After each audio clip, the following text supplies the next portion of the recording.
सूरत के एक निजी अस्पताल में अपने नवजात शिशु के देखने पहुंची महिला की बड़ी घटना हो गई। महिला के 4 साल के बेटे का एक दूसरी महिला ने अपहरण कर लिया। अस्पताल से बच्चे को किडनैप करने पर हड़कंप मच गया। पुलिस को महिला तक पहुंचने के लिए बड़ा ऑपरेशन चलाना पड़ा। क्या था मामला, देखते स्पेशल रिपोर्ट अंदर की बात में। सूरत के एक निजी अस्पताल में 4 साल के बच्चे के किडनैप होने की घटना पर हड़कंप मच गया। अस्पताल प्रशासन को जैसे ही बच्चे के लापता होने की जानकारी मिली, वैसे खोजबीन शुरू हो गई। मौके पर पहुंची पुलिस को अस्पताल समेत कुल 75 सीसीटीवी कैमरों की फुटेज खंगालनी पड़ी। सूरत के स्मिमेर अस्पताल में एक महिला अपने 4 साल के बच्चे के साथ पहुंची थी। महिला अपने नवजात बच्चे के साथ गायनिक वार्ड में थी। दूसरा बच्चा बाहर वार्ड में मौजूद था। इसी बीच गुलाबी साड़ी पहने एक महिला ने वार्ड में घूम रहे बच्चे को गोद में लेकर उसे किडनैप कर लिया। लड़के का अपहरण करने के बाद महिला एक ऑटो लेकर मौके से भाग गई। कुछ मिनट बाद उसने अर्चना पुल के बाद दूसरा ऑटो ले लिया। अपराध शाखा के पुलिस निरीक्षक ललित वागड़िया ने बताया कि सीसीटीवी ने ऑटो की पहचान करना आसान कर दिया, लेकिन जब महिला ऑटो बदल चुकी तो हमारे लिए उस दूसरे ऑटो को पहचानने की चुनौती थी, जिसे लेकर वह अपने घर गई थी। आखिर में सिर्फ 4 ऑटो बचे। इसमें से फिर एक ऑटो पर फोकस किया गया और आखिर में उस ऑटो के ड्राइवर से हमें जानकारी मिली। उसकी निशानदेही पर मकान खंगाले। इसके बाद कामयाबी मिली। Bureau report, GSTV। देश के कई राज्यों में मानसून की बारिश में कुदरत का कहर और मौसम की मार देखने को मिल रही है।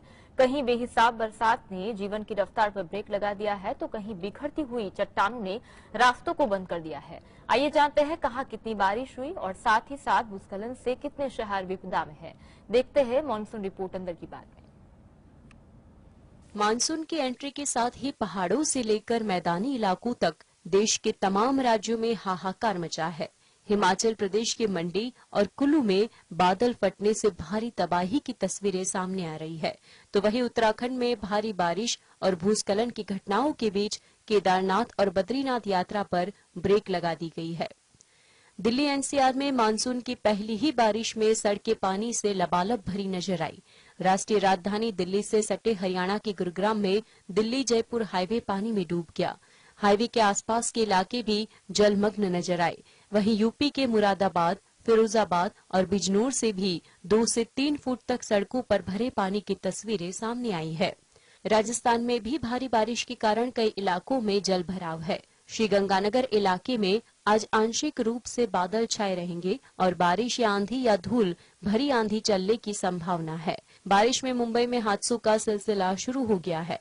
मुंबई में एक 3 मंजिला इमारत की बालकनी भरभरा कर सड़क पर आ गिरी। इस हादसे में 2 लोगों की मौत हो गई। मौसम विभाग ने मुंबई में भारी से भारी बारिश का अलर्ट जारी किया है। Bureau report, GSTV।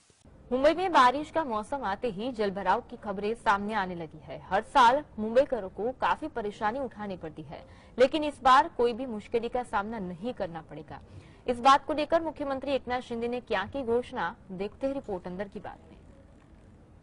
हर साल मानसून के दौरान मुंबई में जो पानी भरता है, मुंबई वासी उसके आदी हो गए हैं। हालांकि हर साल बारिश के मौसम में शहर में जल भराव के कारण मुंबईकारियों को काफी परेशानी उठानी पड़ती है। इसी पृष्ठभूमि में इस साल की पहली बारिश के दौरान मुंबई के मिलान सबवे में बड़ी मात्रा में पानी जमा होने के कई वीडियो और तस्वीरें वायरल हुई। इस पृष्ठभूमि में मुख्यमंत्री एकनाथ शिंदे ने मिलान मेट्रो का निरीक्षण किया। CM शिंदे ने कहा, क्या मिलान मेट्रो प्रणाली काम कर रही है? मैं आज ये देखने आया हूँ। मिलान सबवे में यातायात चालू है। सबवे में पानी जमा होने के बाद पानी को साइड ड्रेन में निकाल दिया जाता है। इसके बाद वहाँ से पानी सीधे बड़े टैंक में छोड़ दिया जाता है। ऐसा सिस्टम यहाँ लगाया गया है। फ्लड गेट भी लगाए गए हैं। इसलिए जब ज्वार आएगा तो फ्लड गेट के कारण पानी अंदर नहीं आएगा। सीएम ने आगे ये कहा कि ये प्रणाली अच्छी तरह से काम कर रही है, इसीलिए मिलान सबवे में यातायात सुचारू रूप से चल रहा है। मैंने कमिश्नर को इस संबंध में निर्देश दे दिए। मैंने पानी जमा करने वाले सभी स्थानों पर ऐसी ही व्यवस्था लागू करने के आदेश दिए हैं। हम अंधेरी और अन्य स्थानों पर भी ऐसी प्रणाली स्थापित कर रहे हैं। Bureau report, GSTV। बात करें महाराष्ट्र की राजनीति की तो उद्धव ठाकरे के संपादकीय सामना में कहा गया है कि हिंदुस्तान की सत्ता अहिंसक वैगनर मार्ग से ही उल्टी जाएगी और वह मार्ग मतभेदी है। विपक्षी एकता को सामना में बताया भारत का वैगनर ग्रुप। देखते रिपोर्ट अंदर की बात में। उद्धव ठाकरे के मुखपत्र सामना के संपादकीय में पीएम मोदी और बीजेपी पर जमकर हमला बोला है। संपादकीय में लिखा है कि पुतिन की तरह मोदी को भी सत्ता से जाना होगा। पटना में वैगनर ग्रुप ने यही तय किया है। संपादकीय में गृह मंत्री अमित शाह के विपक्ष के फोटो सेशन वाले बयान पर भी उन्हें आड़े हाथ लिया गया। सामना में कहा गया, आज पुतिन के देश में क्या हो रहा है। पुतिन की ओर से अपने सुविधा के लिए तैयार किए गए वैगनर ग्रुप नामक सेना ने ही पुतिन के खिलाफ बगावत का ऐलान कर दिया। हिंदुस्तान में भी यही चल रहा है और लोग के मन में क्रांति की भावना निर्माण हो रही है। बीजेपी ने सत्ता को बरकरार रखने के लिए कई बिकाऊ लोगों को अपने इर्द गिर्द रक्षक बनाकर खड़ा किया है। कल यही लोग सबसे पहले मोदी शाह की पीठ पर वार करेंगे और सड़क पर उतरेंगे। वैगनर ग्रुप की सशस्त्र सेना को रौंद डालेंगे। ऐसा ताव पुतिन ने दिखाया, लेकिन उनसे हुआ नहीं। किसी भी तानाशाह के मन में ऐसी दहशत कभी न कभी निर्माण होती है। पुतिन हो या मोदी, उन्हें बगावत का सामना करना ही पड़ता है। Bureau report, GS। Madhya Pradesh में केंद्रीय मंत्री ज्योतिरादित्य सिंधिया के करीबी राकेश गुप्ता की कांग्रेस में घर वापसी हुई। बीजेपी छोड़कर कांग्रेस में काम करेंगे। राकेश गुप्ता सिंधिया के साथ ही बीजेपी में शामिल हुए थे। हाल ही में सिंधिया के करीबी माने जाने वाले बैजनाथ यादव कांग्रेस में शामिल हुए थे। क्या मध्य प्रदेश में कांग्रेस बन रही है मजबूत या बीजेपी का कोठा बेध रही है कांग्रेस? देखते रिपोर्ट अंदर की बात में। केंद्रीय मंत्री ज्योतिरादित्य सिंधिया के समर्थक नेताओं के बीजेपी छोड़ने का सिलसिला जारी है। शिवपुरी में सिंधिया के समर्थक माने जाने वाले राकेश गुप्ता ने बीजेपी छोड़ दी है। एमपी कांग्रेस चीफ और पूर्व सीएम कमलनाथ की मौजूदगी में पार्टी में शामिल होकर काम करेंगे। राकेश गुप्ता एक प्रमुख कांग्रेस परिवार से आते हैं और मार्च 2020 में सिंधिया के साथ भाजपा में शामिल हो गए थे। इससे पहले सिंधिया के एक और करीबी बैजनाथ यादव ने भी बीजेपी छोड़कर कांग्रेस का दामन थामा था। वह भी अपने सैकड़ों समर्थकों के साथ भोपाल में कमलनाथ की मौजूदगी में कांग्रेस में शामिल हुए थे। इन नेताओं का बीजेपी से मोह भंग ऐसे समय हो रहा है जब मध्य प्रदेश में चुनाव नजदीक आ रहे हैं। मध्य प्रदेश में इस साल के आखिरी में विधानसभा चुनाव होना है। बीजेपी जहां सत्ता को बरकरार रखने में जुटी है, तो वही कांग्रेस उसे सत्ता से बाहर का रास्ता दिखाने की कोशिश में लगी है। हालांकि 2020 में सिंधिया के साथ तमाम विधायकों ने कांग्रेस से बगावत कर दी, जिसकी वजह से कमलनाथ की सरकार गिर गई थी, जिसके बाद शिवराज सिंह चौहान ने एक बार फिर मुख्यमंत्री की शपथ ली थी। Bureau report, GSTV। पश्चिम बंगाल की मुख्यमंत्री ममता बनर्जी पटना से बंगाल पहुंचते ही कांग्रेस पर बरसी है। पंचायत चुनाव में प्रचार करते हुए ममता ने कांग्रेस को बंगाल में बीजेपी की दूसरी टीम बताया है। ममता बनर्जी ने क्या किया विपक्ष और कांग्रेस पर हमला? देखते रिपोर्ट अंदर की बात में। पटना में विपक्षी दलों की बैठक के बाद बंगाल लौटी ममता बनर्जी ने कांग्रेस और सीपीएम पर बड़ा हमला बोला है। ममता ने कांग्रेस, सीपीएम और बीजेपी को महागोट बताया है। सीएम ने कहा कि बीजेपी के बहकावे में न आए। बीजेपी झूठों की पार्टी है, उस पार्टी को वोट न दे जो लोगों के लिए परेशानी खड़ी करे। ममता बनर्जी ने कूच बिहार में पंचायत चुनाव प्रचार के दौरान कहा कि इन तीनों दलों ने हाथ मिलाया है। हम दिल्ली में बीजेपी के खिलाफ महागोट महागठबंधन बनाने की कोशिश कर रहे हैं। यहाँ उन्होंने मेरे बारे में अपशब्द भी कहे। वे महागोट बड़ी जटिलताएं पैदा करना चाहते हैं। मैं उस महागोट को तोड़ दूंगी और दिल्ली बंगाल में केवल महाजोत होगा। ममता ने कांग्रेस को बंगाल में बीजेपी की ही टीम बताया है। बता दें कि बीते 23 जून को पटना में 15 विपक्षी दलों की बैठक हुई थी। इस मीटिंग से ममता बनर्जी बहुत उत्साहित थी और उन्होंने प्रेस कॉन्फ्रेंस के दौरान कहा था कि इसमें 3 बातें तय की गई है, जिसमें सबसे अहम है कि हम सब मिलकर बीजेपी के खिलाफ लड़ेंगे।